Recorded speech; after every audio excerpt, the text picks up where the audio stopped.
தமிழக அரசியல்ல பரபரப்பாக பேசப்பட்டு வரக்கூடிய ஒரு விஷயம், தமிழக வெற்றிக் கழக கட்சியின் 2ஆம் ஆண்டு விழா நாளை நடைபெற இருக்கிறது. இதற்கான ஏற்பாடுகள்ல தீவிரமாக தமிழக வெற்றிக் கழகம் செய்து வருகிறார்கள்.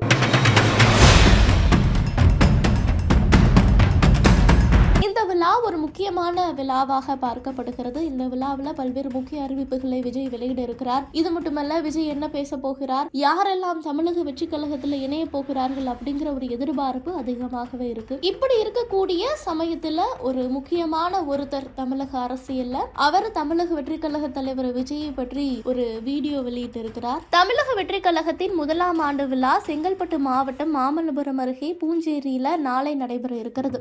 அடுத்த கட்ட நகர்வு என்ன, தமிழக வெற்றி கழகத்தின் அடுத்த கட்ட நகர்வுகள் என்ன, கூட்டணி குறித்த முடிவுகள் என்ன என்பது குறித்தும் தமிழக வெற்றி கழக தலைவர் விஜய் பேச இருக்கிறார். அது மட்டுமல்ல, இந்த விழாவில் பிரபல தேர்தல் வியூக வகுப்பாளரான பிரசாந்த் கிஷோரும் பங்கேற்க இருக்கிறார். இதன் காரணமாகத்தான் தமிழக வெற்றி கழகத்தில் ஏற்கனவே அதிமுகவில் இருந்த சிடிஆர் நிர்மல்குமார் இணைந்திருக்கிறார், விசிகாவில் இருந்த ஆதவ் அர்ஜுனா இணைந்திருக்கிறார். இப்படி அடுத்தடுத்த அனைவரும் தமிழக வெற்றி கழகத்தை நோக்கி செல்கிறார்களா அப்படிங்கிற ஒரு கேள்வியை எழுப்பியிருக்கக்கூடிய இந்த சூழ்நிலையில அதிமுகவில் இருந்த முக்கியமான நபர் தமிழக வெற்றி கழகத்தில் இணைய போகிறார் அப்படின்னு பேசப்பட்டு வந்த நிலையில அவர் அதனை உறுதி செய்யும் விதமாக தற்போது விஜய் பற்றி ஒரு வீடியோ வெளியிட்டு இருக்கிறார். மேலும் நாளை நடைபெறக்கூடிய விழாவில் அவர் இணைந்து விடுவாரா அப்படிங்கிற ஒரு கேள்வியும் எழுந்திருக்கிறது. அந்த விழாவில் தெரிந்துவிடும் யார் யாரெல்லாம் தமிழக வெற்றி கழகத்தில் இணைய போகிறார்கள் அப்படிங்கறத பற்றி.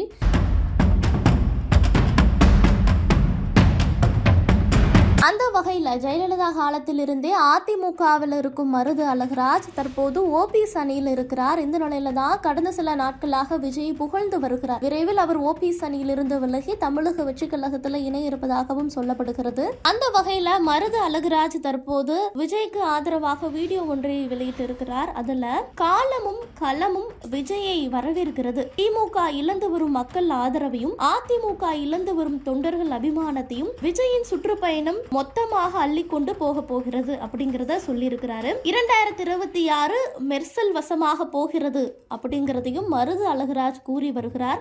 மேலும் 2ஆம் ஆண்டின் நீட்சியில் 2026ஆம் ஆண்டு ஆட்சியில் அப்படின்னு குறிப்பிட்டு விஜய்க்கு வாழ்த்துக்களை தெரிவித்திருக்கிறார். இது தற்போது முக்கியமானதாக பார்க்கப்படுகிறது. காரணம், விஜய் தற்போதுதான் கட்சி ஆரம்பித்திருக்கிறார், அதற்குள்ள ஆட்சிக்கு வர முடியுமா அப்படின்னு பல்வேறு விவாதங்கள் எழுந்து வரக்கூடிய சூழ்நிலையில கண்டிப்பாக 2026ல விஜய் ஆட்சி அமைப்பார் அப்படின்னு பல்வேறு தரப்பினரும் கூறி வருகிறார்கள். நாளை என்ன நடக்க போகிறது அப்படிங்கிறத பொறுத்திருந்துதான் பார்க்க வேண்டும்.